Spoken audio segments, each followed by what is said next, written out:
Bienvenue à tous. Au fil des pages des évangiles, nous poursuivons notre lecture des récits de rencontres entre Jésus et ses contemporains.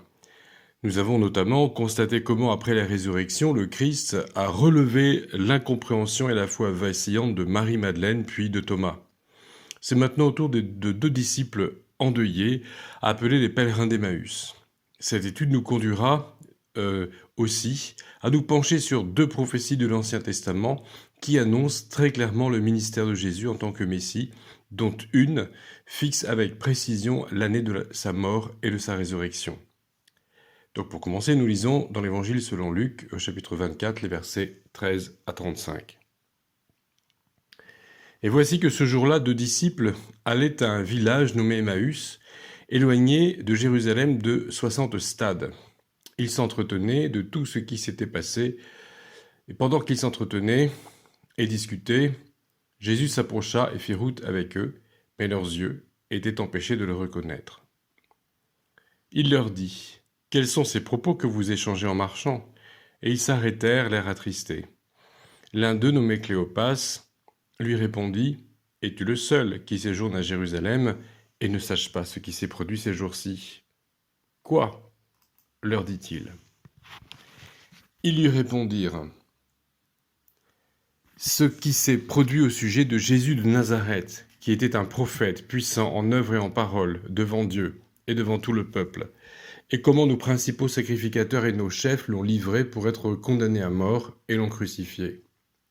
Nous espérions que ce serait lui qui délivrerait Israël, mais avec tout cela, voici que le 3e jour passe depuis que ces événements se sont produits. Il est vrai que quelques femmes d'entre nous nous ont fort étonnés. Elles se sont rendues de bon matin au tombeau et, n'ayant pas trouvé son corps, elles sont venues dire que des anges leur sont apparus et ont déclaré qu'il est vivant. Quelques-uns de ceux qui étaient avec nous sont allés au tombeau et ils ont trouvé les choses tout comme les femmes l'avaient dit. Mais lui, ils ne l'ont pas vu. » Alors Jésus leur dit : « Insensés, dont le cœur est lent à croire tout ce qu'ont dit les prophètes. Le Christ ne devait-il pas souffrir de la sorte et entrer dans sa gloire ? » Et commençant par Moïse et par tous les prophètes, il leur expliqua dans toutes les Écritures ce qui le concernait. Lorsqu'ils furent près du village où ils étaient, il parut vouloir aller plus loin. Alors ils le pressèrent en disant : « Reste avec nous car le soir approche, le jour est déjà sur son déclin. » Il entra pour rester avec eux. Pendant qu'il était à table avec eux, il prit le pain, dit la bénédiction, puis il le rompit et le leur donna.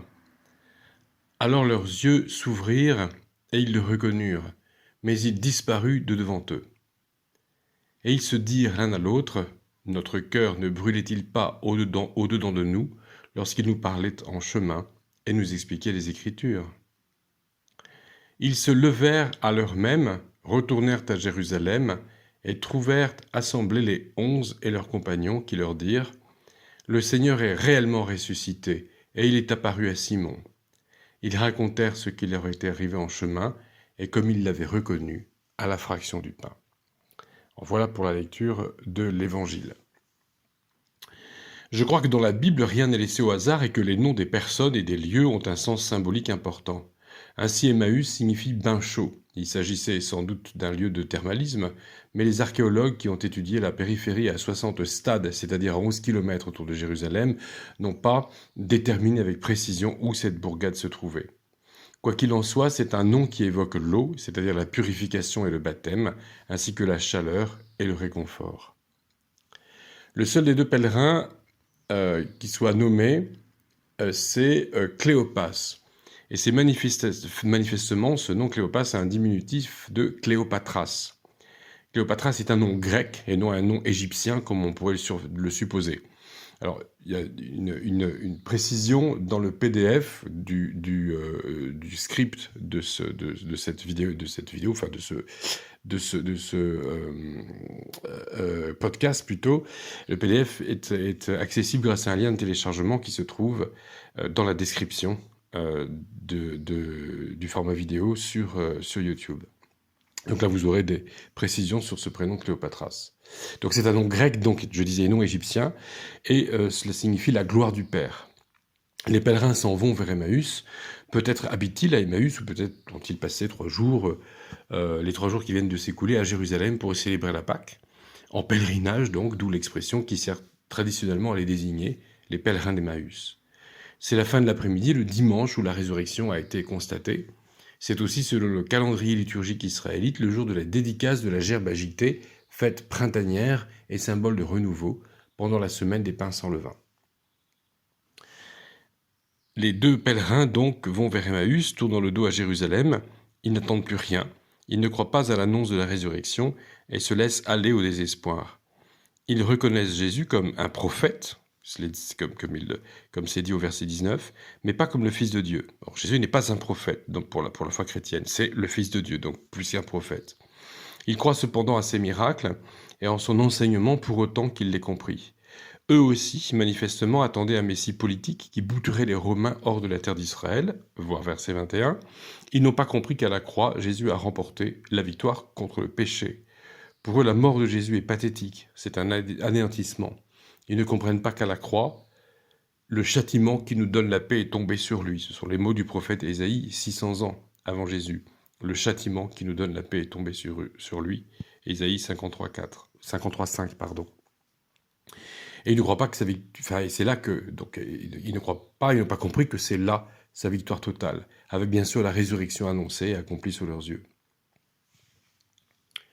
Jésus s'approche et fait route avec eux, c'est-à-dire qu'il est derrière eux, il vient de Jérusalem et les rejoint, dans le but de les enseigner, de les relever. Il leur explique les prophéties qu'il a réalisées. L'Ancien Testament annonçait des siècles à l'avance la conception virginale de Jésus, sa naissance à Bethléem, sa trahison pour 30 pièces d'argent, la crucifixion, et beaucoup d'autres événements. Là encore, je vous renvoie au script pour avoir les références bibliques de ces prophéties de l'Ancien Testament réalisées dans le Nouveau. Donc il y a beaucoup d'autres événements de sa venue et de son ministère terrestre. Il y a surtout 2 prophéties sur lesquelles il convient d'insister. 2 prophéties de l'Ancien Testament qui concernent Jésus, qui s'accomplissent en Jésus. Tout d'abord, la prophétie du Messie souffrant dans le livre d'Ésaïe, qui annonce de façon très précise les souffrances de Jésus, sa mort expiatoire et sa résurrection. Alors donc, nous lisons dans le livre d'Ésaïe, au chapitre 53, les versets 4 à 12. Certes, ce sont nos souffrances qu'il a portées, c'est de nos douleurs qu'il s'est chargé, et nous l'avons considéré comme atteint d'une plaie, comme frappé par Dieu et humilié. Mais il était transpercé à cause de nos crimes, écrasé à cause de nos fautes. Le châtiment qui nous donne la paix est tombé sur lui, et c'est par ses meurtrissures que nous sommes guéris. Nous étions tous errants comme des brebis, chacun suivait sa propre voie, et l'Éternel a fait retomber sur lui la faute de nous tous.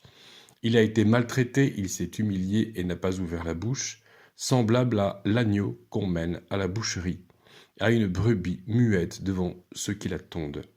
Il n'a pas ouvert la bouche, il a été emporté par la violence et le jugement. Dans sa génération, qui s'est soucié de ce qu'il était retranché de la terre des vivants, à cause des crimes de mon peuple, de la plaie qui les avait atteints? On a mis sa tombe parmi les méchants, son sépulcre avec le riche. Quoiqu'il n'ait pas commis de violence et qu'il n'y ait pas eu de fraude dans sa bouche, il a plu à l'Éternel de le briser par la souffrance. Après s'être livré en sacrifice de culpabilité, il verra une descendance et prolongera ses jours, et la volonté de l'Éternel s'effectuera par lui.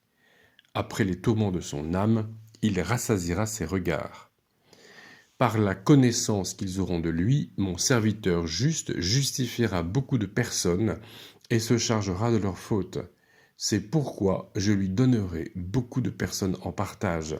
Il partagera le butin avec les puissants, parce qu'il s'est livré lui-même à la mort et qu'il a été compté parmi les coupables, parce qu'il a porté le péché de beaucoup et qu'il a intercédé pour les coupables. Donc, fin de citation. Il y a aussi une prophétie méconnue mais extrêmement convaincante puisqu'elle annonce l'année précise de la crucifixion. Cette troublante prophétie, écrite 6 siècles avant les faits, se trouve dans le livre de Daniel. J'en ai déjà parlé, mais cela vaut largement la peine qu'on revienne dessus. Donc je lis dans le livre de Daniel, au chapitre 9, les versets 25 et 26.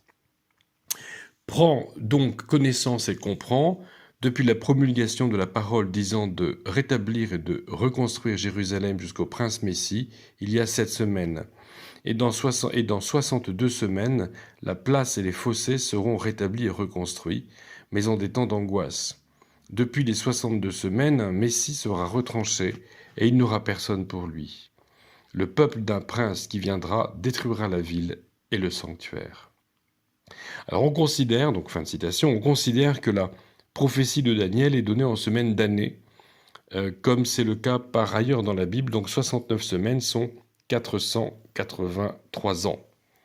Les 69 semaines ont un point de départ précis, la promulgation de la parole disant de rétablir et de reconstruire Jérusalem, c'est le décret du roi Artaxerxès autorisant de la reconstruction de Jérusalem la 7e année de son règne. C'est ce que nous lisons en Esdras 7-8, c'est-à-dire en 457 avant notre ère.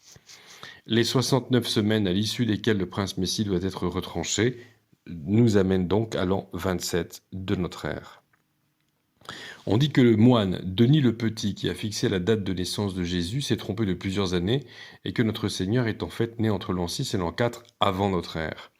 En l'an 27, Jésus avait donc 32 ou 30, entre 32 et 34 ans. Et c'est à cette période qu'eurent lieu la crucifixion, la résurrection et l'ascension. Donc la prophétie reçue par Daniel tombe à la perfection, à l'année près. Au verset 26, nous lisons qu'après le retranchement du Messie, le peuple d'un prince qui viendra détruira la ville et le sanctuaire.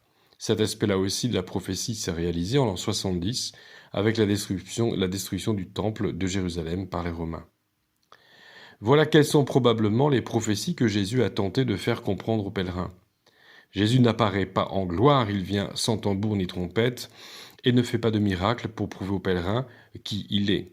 Il ne leur dit pas non plus « c'est moi, Jésus ». Il préfère que les pèlerins le reconnaissent en ouvrant leur cœur aux signes spirituels qu'il met à leur disposition. Ils ne reconnaissent Jésus ni à son visage ni à son explication de texte, même si, pendant celle-ci, leur cœur brûle en eux.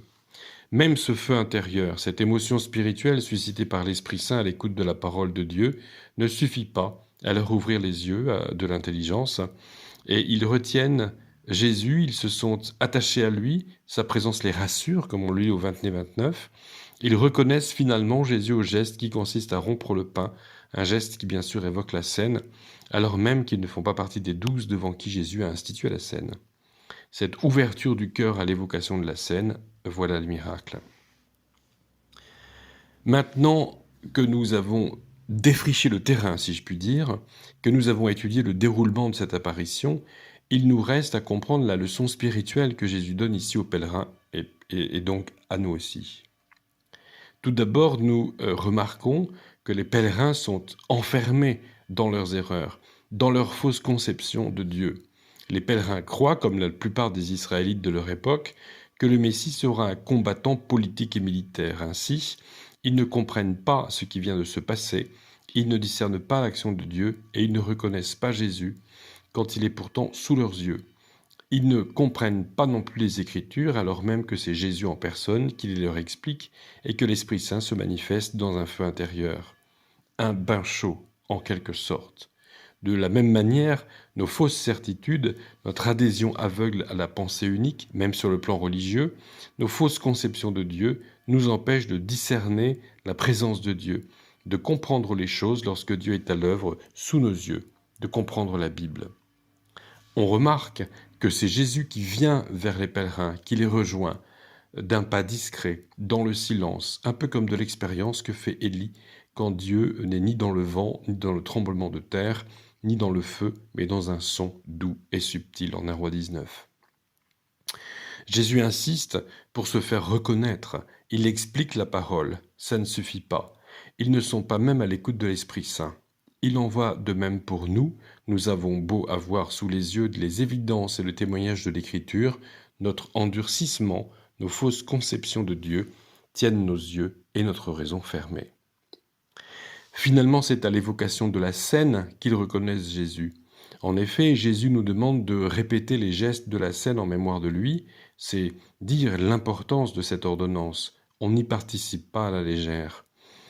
ce qu'il est convenu d'appeler la Sainte Seine, le mémorial de Jésus, est le lieu privilégié de communion, de rencontre avec Jésus. Il ne s'agit pas pour les disciples de vivre avec Jésus ressuscité, mais de vivre en faisant mémoire de lui. Et ça, il me semble que c'est très important. Il ne s'agit pas non plus pour nous de vivre avec Jésus ressuscité et de vivre avec sa présence corporelle, mais de vivre en faisant mémoire de lui. Jésus a dit à ses disciples qu'il leur était avantageux qu'ils partent, et toutes les références, encore une fois, vous les trouvez dans le script, parce que dorénavant, la présence réelle de Dieu auprès de ses disciples serait assurée par l'Esprit Saint, l'autre consolateur. Jésus est parti et Dieu a envoyé l'Esprit Saint. Tel est le plan de Dieu pour nous. Vivre en Dieu, grâce au mérite et à l'œuvre de Jésus, accompagné non pas par Jésus lui-même, mais par l'Esprit Saint. Il y a là matière à un rééquilibrage trinitaire, il y a là une leçon théologique importante, et une leçon de spiritualité.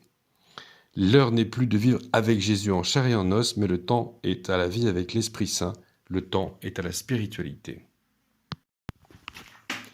Jésus a dit « Moi, je suis le pain de vie. Celui qui vient à moi n'aura jamais faim, et celui qui vient à moi et celui qui croit en moi n'aura jamais soif. » Aux pèlerins d'Emmaüs, Jésus distribue le pain, alors ils le reconnaissent et comprennent les signes de l'Esprit Saint. Pourquoi leur cœur brûlait-il à la prédication ils comprennent pourquoi leur cœur brûlait à la prédication de l'Écriture. Il faut se nourrir de Jésus. Pourquoi tant de chrétiens ressentent-ils un vide intérieur en dépit de ces paroles de Jésus? Voilà, Jésus parle de plénitude, de rassasiement, et pourtant, beaucoup de chrétiens ont encore le sentiment d'avoir faim et soif. Parce que l'on ne peut être un chrétien authentiquement converti et sauvé et avoir encore besoin de venir à Jésus, en tout cas de nous en approcher beaucoup plus. Si Jésus était vraiment la priorité de nos vies, comme Thérèse d'Avila nous pouvions dire « Dieu seul suffit », alors nous n'aurions plus faim ni soif. Nos frustrations, nos déceptions, nos chagrins, nos traumatismes, nos manques affectifs, nos échecs, nos blessures de l'ego s'effaceraient pour laisser la place à la plénitude spirituelle. Si nous avions un réel plaisir à passer du temps dans la prière et la présence de Dieu, si nous savions vraiment louer le Seigneur et lui faire confiance, si nous étions obéissants à sa loi et si nous étions sans cesse conscients de sa présence et de son amour, bref, si nous venions vraiment à Jésus, nous n'aurions plus ni faim ni soif. Si nous n'avons pas atteint cette plénitude spirituelle, il ne s'agit bien sûr pas de culpabiliser, mais de devenir persévérant dans notre relation avec Dieu.